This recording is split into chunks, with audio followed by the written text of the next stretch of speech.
In the grand world of Call of Duty, it turns out that the CIA has sometimes made some very interesting decisions, but I bet they would have been a lot more kind if they just had amazing meal preps brought to you by Factor. Factor is today's sponsor, and their variety is unmatched. They have fantastic and delicious meal options for all kinds of people. Whether you work from home, need to bring something quick for the office, you have a high protein option, you want to watch your calories, you have particular dietary restrictions, it is all available over at Factor. What's even better is that it is so easy to heat up. You get the meal, you put it in the microwave, and then bada bing, bada boom, 2 to 3 minutes later, it's ready to be eaten, and it tastes fantastic. I have had it multiple times on stream actually recently, and it is just a great way for me to get what I need in, and I don't forget to eat because I've been streaming for a very long time. It's very handy for any kind of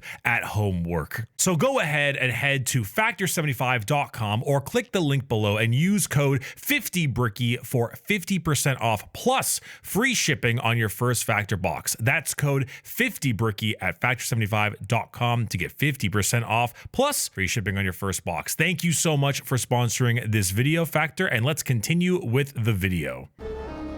It is that time once again, another year, another Call of Duty, and let me tell you, I have been excited as I can be regarding this one. I'm aware that Call of Duty is a greedy shell of what it was, but that is where I enjoy making videos about it. Because if the game sucks, it's fun to talk about. And if the game is great, then I get to play a great game. There's no situation where I lose here. And so fall has returned and a new entry has graced us. Call of Duty Black Ops 6. This is the third year in a row I have done consecutive campaign reviews for the Call of Duty games. I did talk a little bit Modern Warfare 2019 way back when, and mainly only focused on how piss poor the zombies was in Vanguard. But we went pretty in depth starting in MW2 2022 with a saying that has remained so excessively valid over the years. No body, no kill. Modern Warfare 3 2023 came out and I deemed it the worst Call of Duty campaign ever made. And no, I do not use that as a hyperbole. It was 3 hours long with an hour and 45 minutes of actual gameplay time, including a nonsensical story, rehashed Warzone areas as gameplay segments, and of course, V for Makarov. However, as we're making our way to Black Ops 6, we had a couple of things going for us. The Black Ops games have varied in their quality, but one thing has always been true, and that's with the exception of the fourth game, which didn't have a campaign. All of those genuinely tried something different. In the long stretch of dark and gray cubicles that is the Activision Blizzard and Microsoft workspace, little bits of brightness shine through, and no matter how hard the publisher tries to stuff it back in, creativity always seems to leak out. Even campaigns that are not considered to be particularly good, like Black Ops 3, still tried something weird, still tried to mess with the formula, and even if it doesn't tend to land, it's something I do respect. Combine this with the fact that Black Ops 6 had a much longer 4-year development time and was followed by the surprisingly decent Cold War game, there was a little bit of hope that we may not get another horribly rehashed cash grab, but instead get an over-monetized, overstuffed 500GB cash grab with a chunk of creativity beneath all that rubble. But unfortunately, I do not have a review on Cold War, the prequel to this game, so I decided to replay it before starting up the Black Ops 6 campaign, and I think it's pretty important to discuss before we get too deep into the weeds. So let's talk a little bit about that game, a little review and a review of that title before we get into the thick of it. It'll be a good time, don't worry, you know, we got a job to do. Cold War came out a bit before I started doing these types of videos, so I never had a chance to properly review it, and it's a shame because I put it roughly on par with Modern Warfare 2 2022 in the pretty decent but not blowing me away category. What I found the most interesting about this game was that even though it is relatively short, taking only 5 to 6 hours to beat it, it does an admirable job of fleshing out its characters. In particular, it introduces a system that allows you to in between missions, speak and ask questions to all of the individual squad mates that you'll be going around with. This does genuinely let you get to know them a bit better and ask them questions not just related to the mission at hand, but what it also does is allows you to listen to various conversations that they have between each other, and those can be genuinely pretty captivating. There's one in particular that is just too long to play in its entirety, but it's how the MI6 agent Park received the scar on her neck. It's bizarre to watch because it's genuinely some of the best acting I've seen in a large amount of Call of Duty games. Everything from the voice acting to the little micro expressions is just so above average for the COD series. Hilariously, where I think Cold War suffered a bit was actually its gameplay. I feel like the wrong lesson was taken from MW 2019, where that game had a ton of gameplay and it really calmed down on the big over-the-top Call of Duty spectacle sections. The tone matched it a lot closer, and we were seeing this completely new realistic engine to go along with it. Cold War is about your character being brainwashed from the CIA through MK Ultra to stop a defected Russian commander from detonating nukes in Europe planted by the United States as a safety net against Russia in the Cold War. And when you see how insane it gets on the second half of the game, you kind of want all those crazy first-person shenanigans again. But for me, Cold War as a game had mostly mediocre gameplay with a couple really standout missions, the penultimate especially, and some surprisingly above average characterization. Even though he didn't do much, Russell Adler cemented himself as one of the Call of Duty greats, just the general level of charisma and presence he puts off everywhere he goes. Plus, the dude is dripped out of his mind. I challenge all of you to look at Russell Adler and not say to yourself, I wonder if I could pull off those shades in that outfit. If I ever get invited to one of those Call of Duty early access events, somehow, after everything I've said against their game, catch my ass stealing his fit. But yes, Cold War isn't one of the best CODs, but in this day and age, getting that Black Ops weirdness along with the genuinely stellar art direction, I mean, look at the box art. You know, that was a bit of creativity that, while still a bit crunched under Activision, I did appreciate. So we're here, Black Ops 6, and this is apparently still a sequel to Cold War. It takes place after the flashbacks from Black Ops 2 way back in 2012. You know, Hudson and Mason are dead, Woods has now been crippled, and the CIA is up to the usual CIA shit. But of course, this era of COD is different. This is the era of using the same engine every time with small alterations to the UI, normally not good ones, and an emphasis on turning everything they can into Warzone. So, did they cook? They cooked a little. It's not 5-star, but I mean, like, that Felix is a hell of a chef. That I could hunt and forage from the surrounding area.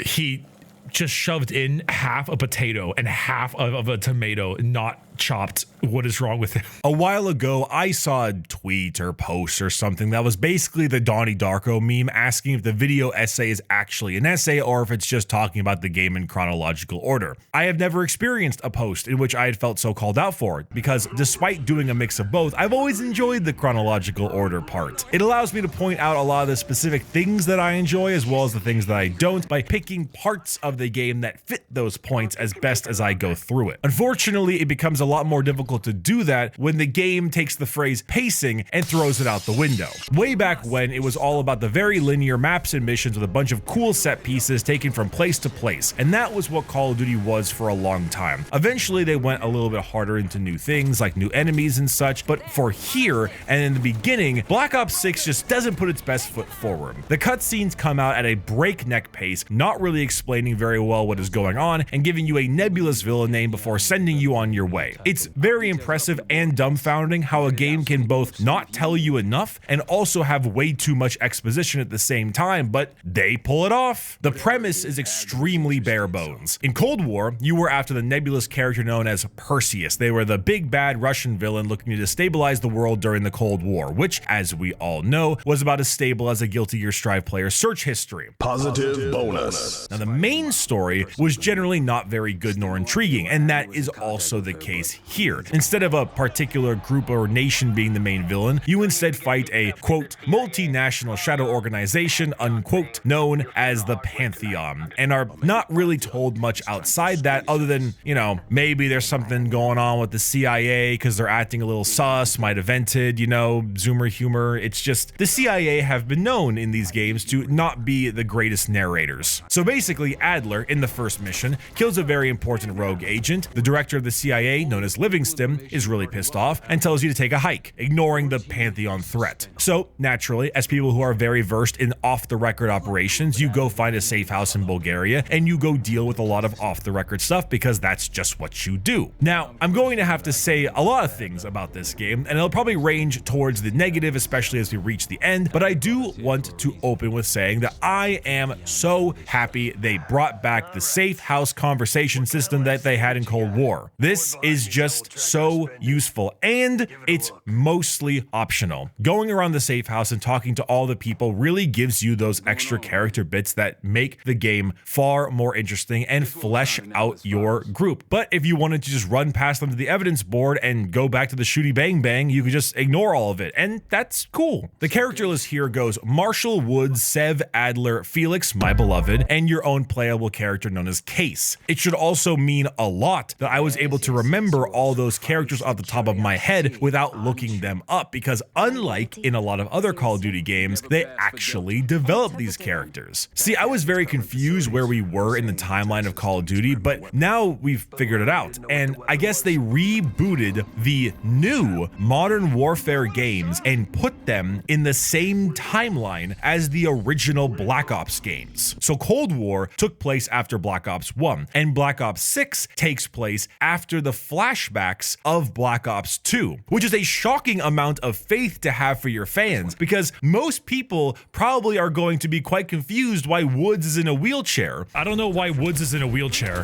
They mention Raul Menendez often, and unless you played Black Ops 2 that, you know, came out 12 years ago, you're gonna have no idea what the hell he's talking about. Raul Menendez. You won't know how he got crippled by being shot in both legs. You won't know that Mason and Hudson are dead in this timeline. They were major characters in Cold War, and unless you know the deep lore of a game over a decade old, they're just absent. Which is kind of funny, because normally I get annoyed when media reminds the viewer about things that happened recently, because normally they have no faith in the viewer remembering it. But that's normally like a prequel or maybe an earlier episode of a TV show. This game came out 12 years ago. I can't tell if they had a lot of faith or just didn't care. But for the most part, you take these characters and make your way through all of the different missions, and the missions here are mostly genuinely good. They're not all bangers. In fact, the next mission, Blood Feud, is mostly fine and nothing much past that. But from there, you get some pretty unique concepts. One of the interesting things to see when you play Call of Duty over the years is how they do their mission structure. Way back when, it was very linear maps and missions with a bunch of set pieces that were taking you from place to place, and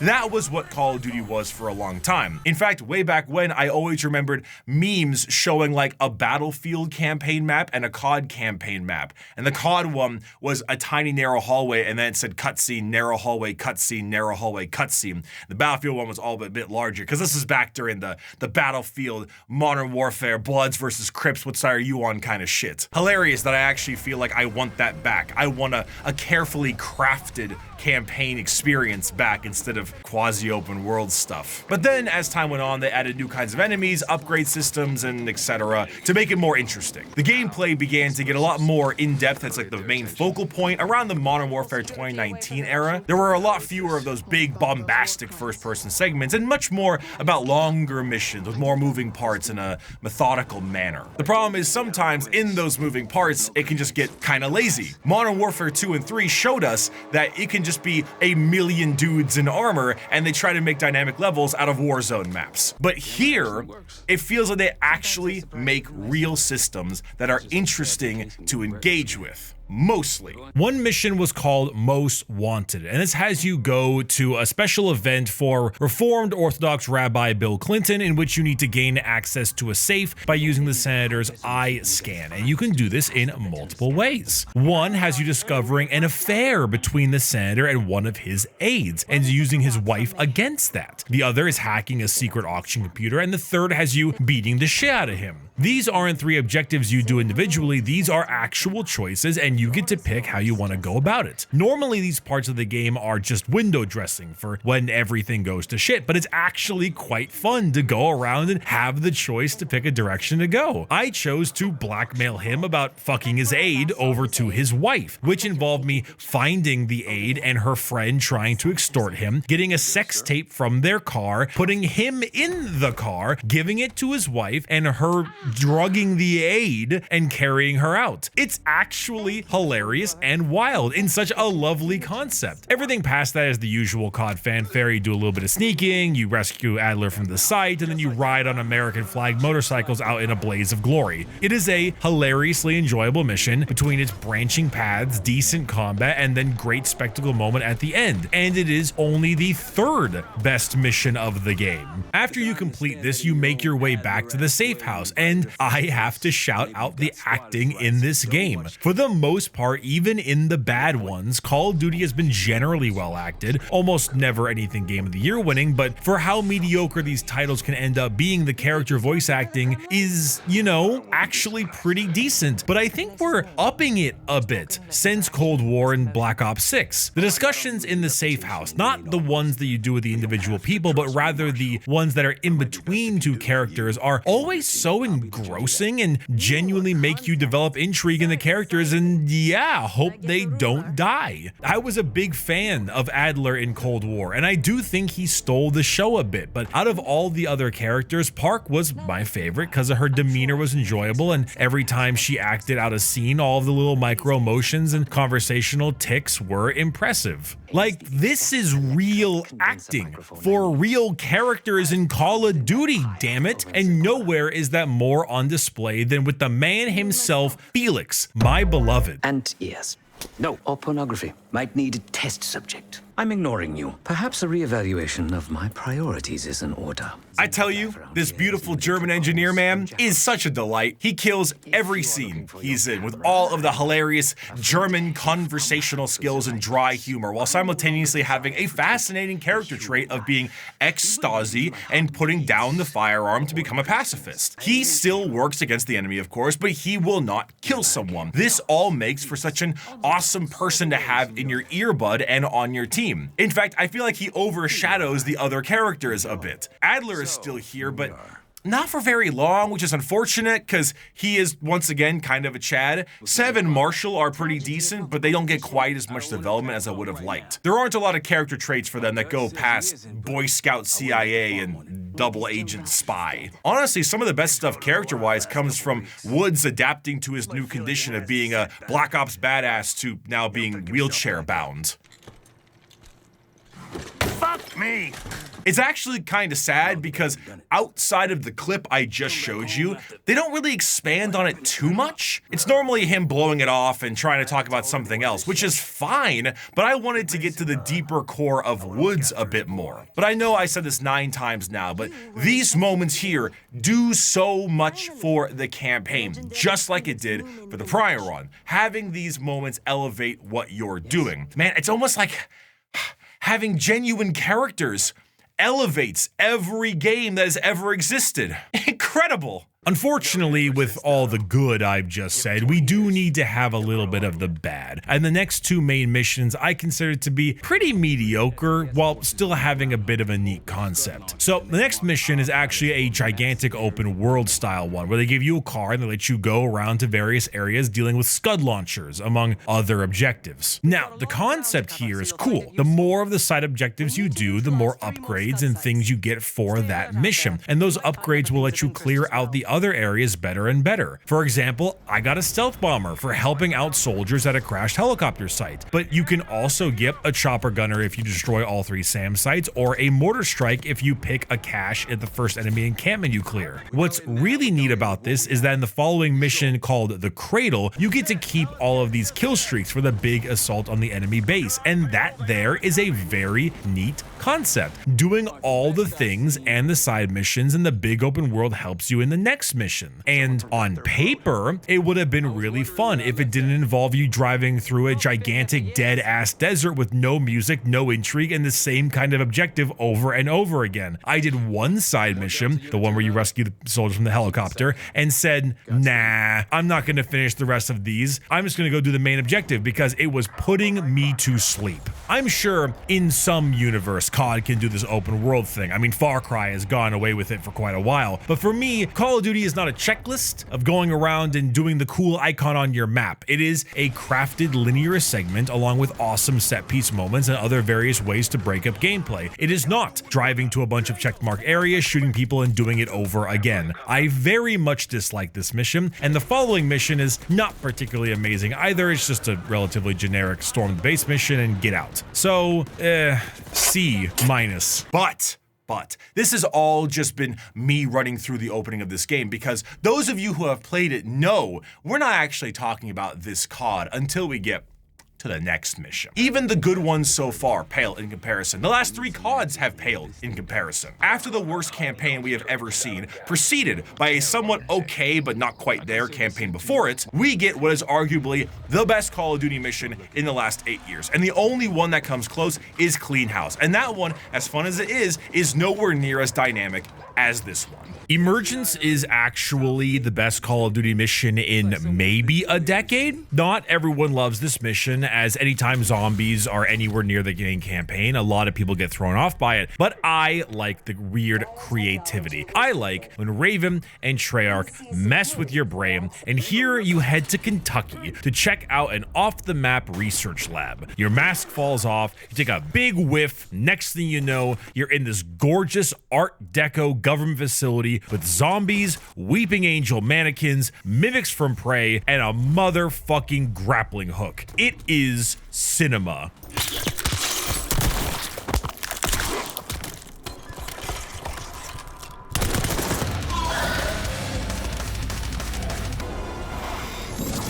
Free my boys. Raven Software and Treyarch. Free my damn boys from this series. Time and time again, they have shown that even with the gray matter by Oingo Boingo that is Activision Blizzard, their creativity can still poke a hole and leak out. Real creative intrigue with the MK Ultra mindfuckery, the voice in your head, the creepy experiments, and the utilization of actually great level design. Is it maybe a little pandery, where this mission is basically all the hot buzzword concepts? You know, zombies, weeping angels, mimics, etc. Yeah, a bit. I don't normally love fan service, but fan service can be done right. And this weirdo Prey 2017 meets Trepang 2 shit is awesome. It's one of those moments where you wish they could just expand upon this single thing into an entire video game. The art direction of this level is fascinating. The weird voice in your head telling you about all the horrible things that's being done to you, you know, case 1, and the surprising amount of level variety in the singular level is just, it's chef's kiss, man. It's a genuine shame that this is the highest point of Black Ops 6, because it sets up so many incredible things for the rest of the game, and it's not going up from here. This whole mission is so incredible. All of the individual aspects, all the places that you go, the enemies that you fight, the environment, the weird, you know, mental messing fuckery shit going on. It's so good. There's even a crazy boss battle warlock dude. It's so much fun, and just nothing lives up to this. Well, okay, maybe that's a little bit too harsh. The next mission is the second best mission in the game. It's called High Rollers. It's a casino heist, and it has you moving between perspectives from all of the main cast and crew. It's pure Ocean's 11 in the best type of way. Multiple types of objectives, various gameplay styles, a great bit of zest and flair, and most importantly, essentially the characters that we've developed this entire game so far all get to work together as one. And that is so much more appreciated when they've had the time to be fleshed out, which they have. The one weird thing is that, well, since you play as all of them, you inevitably play as Felix, right? And Felix is a pacifist. He just has like a bit of a weird way of showing it. There you go. I knew you still had it in you. Pacifist my ass! This is so absolutely out of left field. At first, I assumed it was a bug because I picked up a special finisher item earlier in the game, but apparently you just kill them regardless. I then assumed this might be something they had to deal with because of some game-breaking issue or animation, but then he just, you know... The rest of the mission is quite good, but what the hell happened to my boy Felix? Him being a pacifist is a really neat character dilemma that could have had a lot of time to be explored, but he just breaks it immediately when you get control over him. It's a situation where I kind of wonder if I set myself up for failure in expecting more than I should have. Should I be expecting good characterization in this game? I mean, probably not, but you had this like ex-Stasi German pacifist, equipped with all of his hilarious personality quirks at your disposal, and the slow descent into him losing the moral high ground of being that pacifist is something that you could have, like, you know, done something with, but they don't. He does reflect on it a bit at the hobo trash barrel you create afterwards, but that's the extent of it all, and it makes me really sad to see Felix, my beloved, done like this. The next two missions are generally pretty fine. They are your typical fanfare of Call of Duty murder, and it's a time where the gameplay does take a bit of a shine. You get to regroup with Sims from Cold War and go into your airport terminal for a little bit of bloody good time. It's bombastic and stupid, but in a fun way, and you get to drive a tank. Isn't that just grand? Also, it's nice because in this game, it isn't just dudes with armor. It's a lot of dudes with armor, don't get me wrong, but there's actually different kinds of enemies. You have like the Juggernaut style enemies, but you also have gas bomb throwing guys, and you also have dudes with an unlimited backpack of RCXDs they send out towards you. There's actual enemy variety. It's not a ton of it, but it's better than the other Modern Warfare games, so that's cool. Now, the mission after this is another concept that works very well on paper, like the open world mission, but is executed in a much better way. You return to Vorkuta, which I'm a little sad there's no Reznov scenes, but you know, you can see like the destruction their escape made in their wake, but for the most part, this is just a stealth mission with Sev. The twist is that each objective can be handled in a more spy-like method. It isn't hard at all, it's context clues and simple questions, but it's still a type of gameplay style that's different in a very good way. What's more fun is that you have a good deal of side objectives you can do, like planting C4 on vehicles that when you are done and the cavalry comes in, you can utilize to give you a fighting edge in the ensuing combat. The reason why this one works and an open world one doesn't is because these have different types of ways to break up the gameplay. These are a lot closer to each other and don't spend a lot of time driving around, and in general, there's more variety. Plus, it just takes way less time. It's not perfect, but as a concept, I like it as a one-off. And the rest of the mission has you capturing Jane Harrow, CIA handler, because guess what? She's actually behind Pantheon the whole time, and she's been tricking you, and now you're here to find out why, and now it's time for the ensuing Bricky rant. So, Jane Harrow. Jane Harrow. Jane Doe. Harrow from Warframe. Would you like to know how many times Jane Harrow has shown up in this game? Off the top of my head, I remember twice. Editor, please show the amount of time and appearances and screen time that Jane Harrow has had during this title. Not if it's a smuggler. You'll be in the middle of the convoy. Yes, sir, but the accelerated timetable... We're open targets down here. I can cover your asses on my end best I can. Hi, I was just on my way out. They are pinning the attack on you, all of you. Wonderful. We've done what we came here to do. I respect you, Case.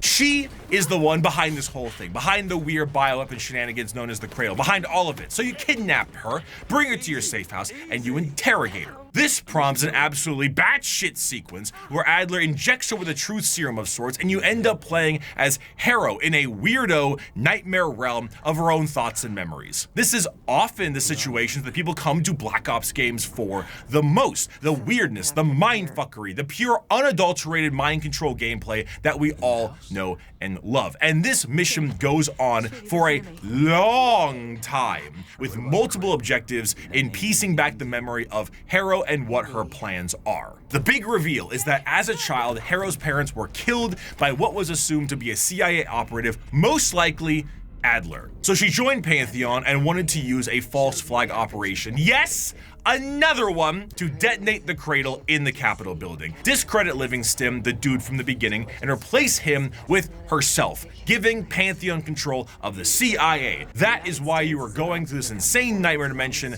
to find it out. The whole time, evil, normal Harrow, the one who represents her sober mind, has entered her hardcore goth phase and is trying to stop you along the way. This whole thing takes place and is interspersed with Pantheon finding the safe house and raiding you. So Woods handles the interrogation, and the rest of the team handles dealing with Pantheon. And it's just, you know the term snowballing, you know? No, not the one from Clerks. You know, as the game continues, you push a snowball, it gets bigger and bigger, you know, just the usual more and more snow. And then you get to the big climactic ending. Except in this case, instead of a snowball becoming huge and grandiose, it was rolled off a fucking cliff into the ocean, because the entire ending scene drops the ball so goddamn hard. What makes those weird mental missions in COD interesting is because it is a play on preconceived notions given to us, the player, by them, the narrative. So far, out of all the other Black Ops games, the other 5 except for 4, because Lamau, they all do something incredibly weird. Out of the prior Black Ops games, each time they do something weird, its point is to challenge what we knew before. The entire plot of Black Ops 1 takes place in an interrogation chair. It's the CIA interrogating you, but you don't know that. You barely know who you are or what's going on, but clearly something is very wrong, and slowly realizing what it was what made it so effective. The reveal that Viktor Reznov was never there at all throughout the entire game, and you were instead brainwashed to kill the men he hates in his stead, recontextualizes the entire game and what you've been doing, as well as who has been interrogating you. Black Ops 2 is more straightforward, and Black Ops 3 is just insane, but Cold War did the same type of thing. When you start the game, you create a character dossier with perks, a name, an organization, the whole shebang. And at first, it just assumed it's there for, some dialogue options and some gameplay tweaks. But then the big reveal happens at the end. You, Bell, were one of the soldiers turned on at the beginning of the game in the car, and through MK Ultra were ultimately brainwashed by Adler and the CIA. That file that you make at the beginning, that's your brand new life they fabricated for you. You have created your new brainwashing as a character creation system. This all comes to a head when you get to the best mission at the end of the game that combines the usual Black Ops flair with a little Stanley Parable, as Adler's trying to pry memories from you. Even your name, Bell, was in reference to the mind control technique they used to get you under their spell. And of course, the code phrase, Bell, we've got a job. Got a job. Come on. Got a job to do. Hell, even after this, they go as far as to show you it in the theme song. Bell's theme combines synth in the beginning, but transitions into Russian lyrics, which is accurate because you are a Russian combatant.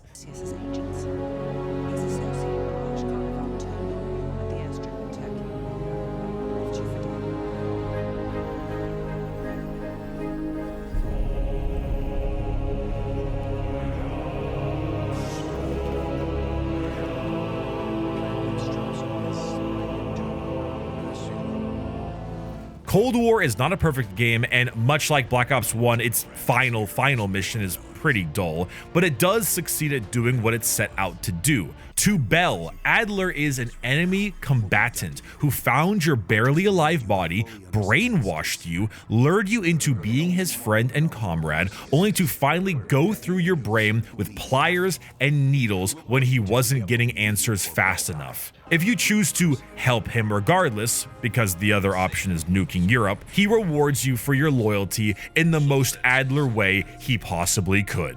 I just want you to know that this little thing that's happened with you and me, it was always for the greater good. You're a goddamn hero, you know that, kid. Heroes have to make sacrifices. That's why when I ask you for one more, I hope you understand. It was never personal.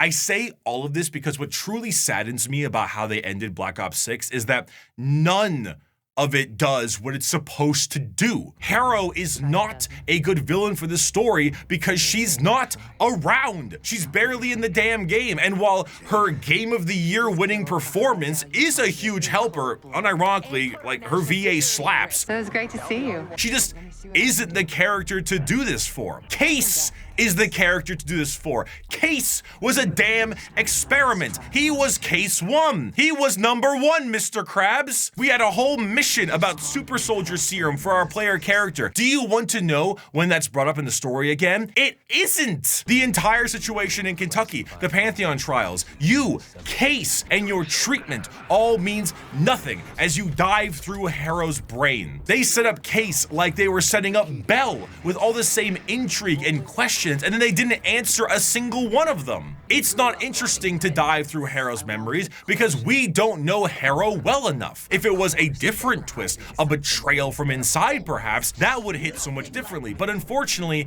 it's just wasted here, despite how cool the mission was. The level design, set pieces, and locations that you go to, they're all super cool, but without a narrative impact to back it up, it isn't what it could be. This is only compounded by the other thing that makes me lose my mind with these games lately, which is just how safe they play everything. COD has been hit with the Fortnite-ification that is prevalent in many games as of lately. Every single story that goes on has to be connected to Warzone later on. So with that, nobody is able to ever truly die outside of the main villain, and even that isn't always true. Well, I wasn't in that tank.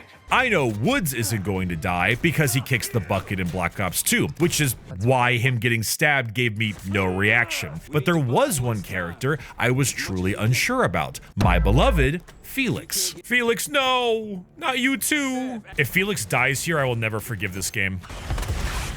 Hope you weren't there for that, Felix.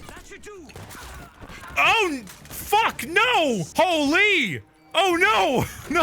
No. But they didn't even have the balls to kill him off either. Nobody in this game dies. The stakes are played so insanely safe. The only thing that comes close is that Case gets a whiff of that Black Ops ganja and strangles Harrow to death while drowning her in a helicopter. But you know what they do? You know what they fucking do? They cut the feed before either of them can be confirmed as dead. And might I remind you, the golden rule, no body, no kill. Oh, holy crap, Lois. Jane, how did you survive? Well, Peter, me and Case were never in that helicopter. Jane was the one who had the Pantheon project, and since you got a whiff of that gas that makes you go loopy and the powder that makes you say real, they could pull unreliable narrator immediately and have both parties survive for a future game. At least in Cold War, people actually died. Lazar and Park had a genuine little interaction before you had to choose to save only one.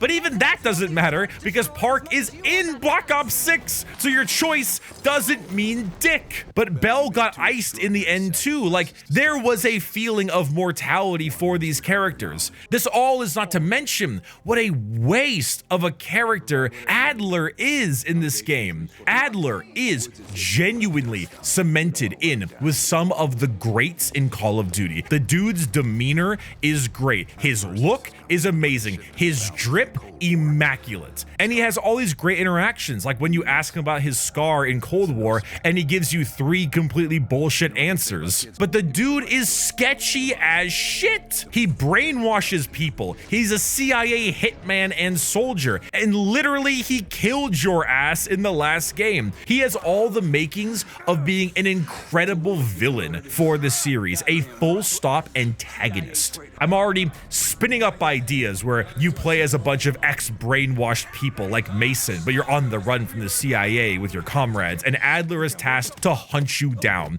Your ex-torturer, now your current hitman. Not some world-ending plot, not nuking Europe, no false flags, just Adler cleaning up the messes he left behind, and unfortunately, he's got a mop with 9mm in it. But they won't do that, because everyone has to be in Warzone now. Everyone survives because of Warzone. The campaign mechanics are there for Warzone. They tease a character hacking into Livingston's laptop that we have never seen before, and that character is in Warzone. The entire ending of the game has everyone there still alive, and Livingston being like, oh, okay, I guess you can keep doing all the crap you're doing and look for Pantheon. Pantheon isn't even gone. The organization isn't even disbanded and dead. We just assume that Jane and Case are both dead, but we don't know because nobody. Hell, even in Cold War, they didn't even find Perseus or kill Perseus. They may have done this in Warzone. I don't know. I don't do that shit. But it's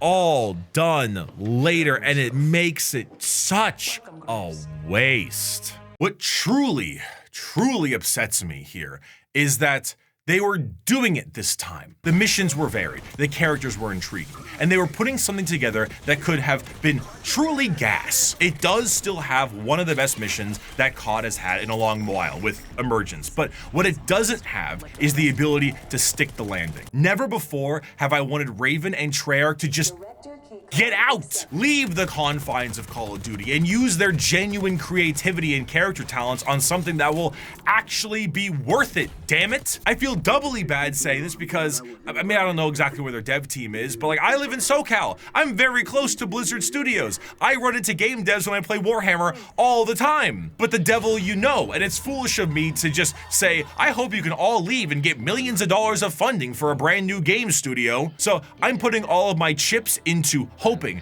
praying that someone over there wakes the fuck up and lets them cook. But until then, it's a 2 out of 4 bricks. My new little 4 brick rating scale. 2 out of 4. That means the negatives outweigh the positives, despite there being some genuine positives there. It kicks the fuck out of MW3's campaign before it, and it holds its own with many before that, but its wasted potential really hurts. So let's just hope the zombies is good enough to sustain it. Spoiler, it's decent, but it's also very Warzone-ified, so I'm in 2 minds about it. Ugh, another year, another Call of Duty.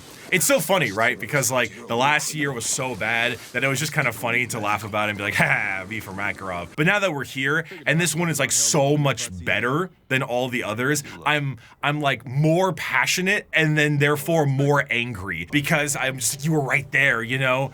It's like you had a friend who would constantly fail marathons or something, and like you're just used to it, and then he finally just puts on the turbo skates and ends up getting to the last mile and then just falls over and dies. And you're like, no, you were there. Anyway, thank you for watching, everyone. I appreciate it. I'll see you in my next year video for COD in the long-running series known as, oh my god, please let this one be it. Toodles.